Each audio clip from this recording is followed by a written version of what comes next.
Hello everyone, and welcome to my channel General Hospital today. I hope everyone is having a wonderful day. Before we begin, please hit the subscribe button and give this video a thumbs up. The air in the small, tastefully decorated living room of the Courtemain gatehouse was thick enough to be cut with a knife. It was a stark contrast to the usual ambience of the space, which typically held the gentle warmth of a happy, if somewhat unconventional, family. Today the very molecules seemed charged with a dreadful anticipation, a silent scream waiting to be vocalized. Willow Corinthos sat on the edge of the plush sofa, her hands clasped so tightly in her lap that her knuckles were a bloodless white. Across from her, settled into an armchair with a patient, concerned expression, was Drew Kane. The physical wounds from the shooting were healing, the bandages smaller, the wince less pronounced, but the psychological scar, the question of why, remained fresh and agonizingly open. For weeks, the specter of the shooter had loomed over all of them. The investigation had spun its wheels, pointing fingers at various enemies Drew had accumulated in his complicated life. There had been suspicions, dark whispers, but no concrete answers. And through it all, Willow had been the picture of supportive friendship, a constant, gentle presence offering comfort to Drew and a steadying hand to her husband, Michael. But the gentle facade was a dam, and the pressure behind it had become unbearable. "Drew," Willow began, her voice a fragile thread of sound, barely audible over the hum of the central air conditioning. She cleared her throat, but it did little to add strength to her tone. There's something I have to tell you. Something I should have told you a long time ago." Drew leaned forward slightly, his kind eyes searching her face. He saw the pallor beneath her faint tan, the dark circles she could no longer conceal with makeup, the tremor in her lower lip. "Willow, whatever it is, you can tell me. You know that. After everything we've been through, you, me, Michael, the kids, we're family. There's nothing you can't say." His kindness was a knife twist to her conscience. It was the very quality that made what she had done so monstrous, so unforgivable. She took a shaky breath, the air catching in her lungs like shards of glass. "Family," she repeated the word, and it tasted like ash in her mouth. "That's just it. It's all about family. And I did something terrible. Something that betrayed that family in the worst way imaginable." Drew's expression shifted from gentle concern to guarded alertness. He remained silent, giving her the space to continue, though a knot of dread began to tighten in his own stomach. He had faced corporate raiders, blackmailers, and terrorists, but the raw pain on Willow's face promised a different kind of threat altogether. "The night you were shot," Willow said, her gaze dropping to her hands, unable to meet his eyes any longer. "It was at the Metro Court. It was chaotic. People were screaming. I was so scared for Michael, for the kids. I had this gun. I didn't even know where I got it.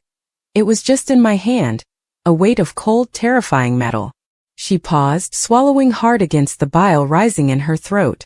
The memory was a vivid, technicolor nightmare she relived every time she closed her eyes. The flash of light, the deafening roar, the smell of cordite. "I saw a figure," she whispered, her voice trembling violently now. "A shadow moving in the panic. I was so sure it was someone coming to hurt us. To hurt my family. My finger was on the trigger and I was so terrified and I just squeezed." The confession hung in the air between them, stark and ugly. For a long moment there was only silence. Drew stared at her, his brain struggling to process the words. They were simple words, but their meaning was seismic. The supportive friend, the gentle mother, the loving wife. She was the source of the bullet that had nearly ended his life. "You," Drew finally managed, the single word laden with a confusion so profound it momentarily eclipsed any anger. "Willow, it was you?" Tears began to stream down Willow's face, hot and relentless. She finally forced herself to look at him, her eyes pleading for an understanding she knew she didn't deserve. "It was an accident. I swear to you, Drew, it was a horrible, tragic accident. I never meant to hurt you. I would never ever want to hurt you. You have to believe me. I was scared out of my mind, my instincts took over. And I made a split-second decision that was wrong, so terribly wrong." The dam had broken, and now the words poured out of her in a torrent of guilt and fear. "I've been living in hell ever since. Every day seeing you in pain, seeing Michael worry, knowing that I was the cause of it all. It's been eating me alive. I haven't slept. I can barely eat. The guilt is a physical pain, Drew. A constant ache that never goes away. Drew sat back in his chair, running a hand over his face. The revelation was a sucker punch, knocking the wind out of him. He thought of the long nights of pain, the fear, the frustration of a body that had betrayed him. He thought of the investigation, the suspicion that had fallen on innocent people. And all the while Willow had been right there, lying with every comforting word, every sympathetic smile. An accident, he repeated, his voice low and carefully controlled. Willow, why didn't you say something? That night? The next day? Why let this charade go on for weeks? Why let the police chase their tails? Why let us all believe it was some targeted attack? This was the crux of it. The part of her confession that transformed a tragic mistake into a conscious, ongoing deception. Willow wrapped her arms around herself, as if trying to hold her breaking pieces together. Because of Michael, she cried, her voice cracking. And because of the children. Drew, if I came forward, if I confessed, I would go to jail. What would that do to Wiley? To Amelia? Their mother a criminal? Their family torn apart all over again? Michael's career, his reputation, everything he's built at ELQ. It would all be tainted by this scandal. I couldn't do that to them. I couldn't destroy the very family I was trying to protect. The logic was twisted, born of panic and a mother's ferocious, desperate love, but Drew could follow its warped path. He understood the impulse to protect one's family at all costs. It was an impulse he shared. But the cost in this case had been the truth and his own peace of mind. So you decided to just live with it? Drew asked, a hard edge entering his voice for the first time. To let me live with a mystery, to let everyone live a lie? Do you have any idea what that does to a person, Willow? To not know who wanted you dead? I know it was selfish. I know it was wrong, she sobbed. But I was trapped. Every day that passed, it became harder to say anything. The lie just grew and grew until it felt like it was suffocating me. That's why I'm telling you now. I can't carry it anymore. The weight of it is going to crush me. She leaned forward, her body language a portrait of utter desperation. This was it. This was the moment her life would irrevocably shatter. But she had one last desperate card to play. A terrible, unforgivable idea that had taken root in her mind during her countless sleepless nights. A poisonous seed planted by her own terror. Drew, she whispered, her eyes wide and imploring. There might be a way out of this for everyone. A way where no one gets hurt. Drew watched her warily. The shift in her tone was alarming. The guilt-ridden confession was morphing into something else, something strategic and dangerous. What are you talking about, Willow? A way out? There is no way out of this. You shot me. I know I did, she said quickly, her words tumbling over one another. But what if it wasn't me? What if we could blame someone else? Someone that no one would miss. Someone who deserves to pay for something. A cold chill ran down Drew's spine. He could scarcely believe what he was hearing. Willow, what are you suggesting? She took another ragged breath, her gaze intense, almost feverish. Nina Reeves. The name dropped into the room like a lead weight. Drew stared at her, utterly stunned into silence. Of all the names she could have said, this was perhaps the most shocking. And yet, in the convoluted dynamics of Port Charles, it almost made a twisted kind of sense. Nina? He finally echoed, his voice flat with disbelief. You want to blame Nina? Think about it, Drew. Willow pleaded, a frantic energy overtaking her. She's caused nothing but pain for our family. She lied to Michael and Wiley for months about being Wiley's grandmother. She's the reason Drew Kane, the other Drew, is gone. She betrayed Sonny. She betrayed Carly. She's a vortex of chaos and destruction. The town already thinks she's capable of anything. They would believe it. Drew listened aghast as Willow laid out her monstrous proposal. It was a testament to her sheer desperation that she could even conceive of such a plan.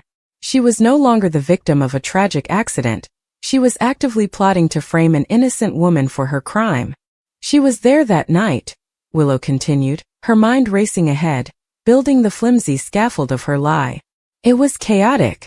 The police could be made to believe that she was the one who fired the shot.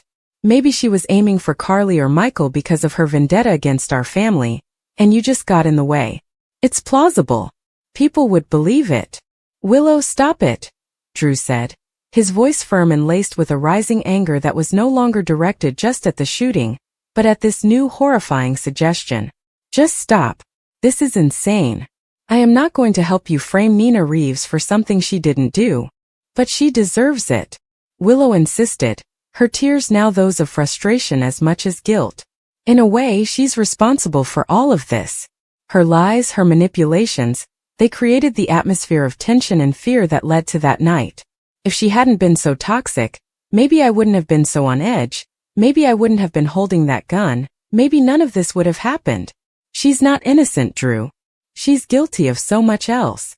This would just be cosmic justice. Drew stood up, unable to remain seated. He paced a few steps away from her, trying to process the moral abyss that had just opened up in his living room. He had faced enemies who were straightforward in their evil. This was different. This was corruption born from love and fear, which made it all the more disturbing. There is no such thing as cosmic justice, Willow, he said, turning to face her. His expression was a mixture of pity and stern disappointment. There is only justice. And justice doesn't work by pinning your crimes on someone you dislike. What you're suggesting is not a solution. It's another potentially worse crime. It's cowardly and it's wrong. I am a coward, Willow cried, jumping to her feet. I'm terrified. I don't want to lose my children. I don't want to lose my husband. I don't want to go to prison for a mistake. Can't you understand that? You're a father. What wouldn't you do to protect Scout? The mention of his daughter hit its mark, and Drew flinched. He would move heaven and earth for Scout. He would lie, cheat, steal, even kill to keep her safe. He understood the primal drive. But he also understood where the line was, the line that separated protection from damnation. I would do a lot for Scout, he admitted, his voice quiet but firm. But I would not destroy an innocent person's life to save my own. I would not become the kind of monster I would want to protect her from. If I did that, Willow, I wouldn't be worthy of being her father. And if you do this, you won't be worthy of being Wiley and Amelia's mother. His words struck Willow with the force of a physical blow. She staggered back a step as if he had slapped her. The truth of his statement was undeniable, and it carved through her desperation like a scalpel. What choice do I have? She whispered, her defiance crumbling, leaving only the raw, broken woman beneath. If I confess, I lose everything. If I don't, I live like this, a ghost in my own life, and you live with a lie. There are no good choices here, Drew. The only choice is the truth, Drew said, his tone softening slightly. He could see her agony, her utter brokenness. The anger he felt was still there, a hot coal in his gut, but it was now mixed with a profound sadness. It's the hardest choice, but it's the only one that doesn't poison everything it touches. You have to take responsibility for what you did. And then what? Willow asked, her voice hollow. I go to the police? I go to trial? I become a headline? ELQ Eris shoots company head in botched attack? It will destroy Michael. It will destroy our family. Drew walked back toward her, stopping a few feet away. He was silent for a long time, weighing his own feelings, his own sense of betrayal, against the bigger picture of the family they both loved. I need time to process this, Willow, he said finally. What you did, the shooting, I can maybe understand as a panic-induced accident. But the cover-up? And this scheme to blame Nina? That's harder to forgive. Willow hung her head, fresh tears falling to the expensive rug beneath their feet. She had laid her soul bare, and the judgment she feared was now staring her in the face. But, Drew continued, the word hanging in the air, a tiny lifeline. You are family. You're the mother of my nephew and niece. You're Michael's wife. And despite everything, I believe you when you say it was an accident. He took a deep breath, making a decision that would alter all of their futures. I'm not going to the police. Not right now. Willow's head snapped up, a flicker of impossible hope in her red-ridden eyes. You're not. No, Drew said. But this secret doesn't belong to just you and me anymore. It's too big. The first step, the only step, is that you have to tell Michael. The flicker of hope in Willow's eyes was instantly extinguished, replaced by a new, even more profound terror. Telling Drew was one thing. He was stable, reasonable, and despite his anger, inherently fair. Telling Michael, her husband, the man whose world she had vowed to protect, That was an entirely different level of fear. "Michael," she breathed, her voice barely a whisper. "I can't. Drew, you don't understand. He'll look at me differently. He'll never see me the same way again. The trust, it will be gone." "It's already gone, Willow," Drew said, not unkindly. "You've been lying to him for weeks. The only chance you have of rebuilding that trust is by telling him the truth yourself. He deserves to know. He's been living with this mystery too, worrying about who tried to kill his uncle, his business partner, his friend. He deserves to know it was his wife, and he deserves to hear it from you." The logic was inescapable. The path Drew was outlining was narrow, painful, and fraught with peril, but it was the only path that led back toward the light. The alternative was a descent into a deeper, darker deception that would ultimately consume them all. "When?" Willow asked, her shoulders slumping in defeat. The fight had gone out of her. She knew he was right. "Today," Drew said firmly. "There can't be any more delays. You call him. You tell him you need to talk. And you tell him everything. Just like you told me. And then we'll figure out what happens next. As a family." The word family had never sounded so heavy, so fragile. Willow simply nodded, unable to speak. She had come to Drew's home hoping for absolution, or at least for a partner in a terrible conspiracy. Instead, she had been given a path to redemption that felt like a death sentence for her marriage. As Drew showed her to the door, the atmosphere in the room had changed. The dreadful anticipation was gone, replaced by the grim certainty of the difficult days to come. Willow stepped out into the sunlight, but it offered no warmth. She felt more alone than she ever had in her life, carrying the weight of a truth that was about to detonate like a bomb at the center of her world. The confession was over, but the consequences were only just beginning. The next conversation, the one with Michael, would be the true test. It would determine whether the Corinthos family could survive the truth, or if the bullet Willow fired that night at the Metro Court would, weeks later, finally achieve its destructive purpose, shattering the very foundation of the family she had been trying to protect. The spoilers for Port Charles were clear. A marriage hung in the balance, a friendship was fractured, and the shadow of one desperate woman's secret was about to fall over everyone she loved. The fallout would be swift and it would be merciless.